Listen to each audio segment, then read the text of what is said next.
Good Tuesday afternoon. This is Micah Mitchell with Madison County Weather Updates, bringing you a TrueView Exteriors severe outlook at just after noon, as some things have changed in timing and threat levels for Madison County, so we'll take a look at that here in just a second.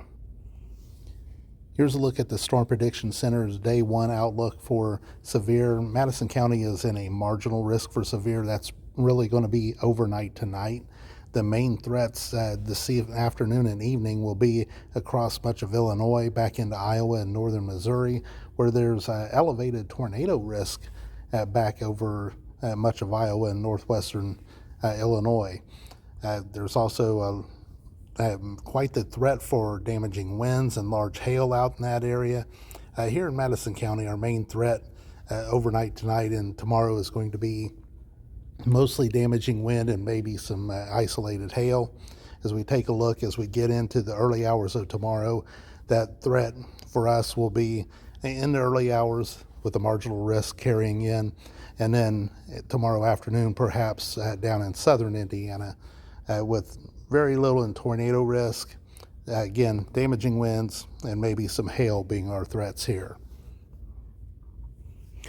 Here's a look at the North American or NAM model 3K.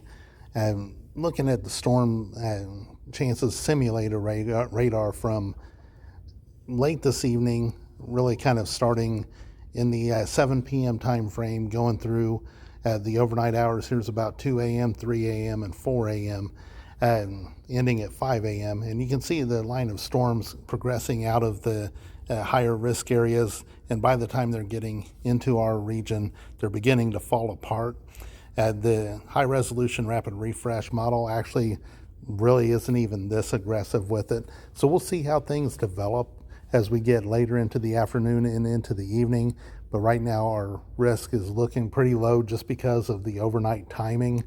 And if anything changes with that, I will certainly update you. But I just wanted to make sure that you're aware of how things are looking at this moment. So again, if anything changes, I'll update you. This is Micah Mitchell with Madison County Weather Updates.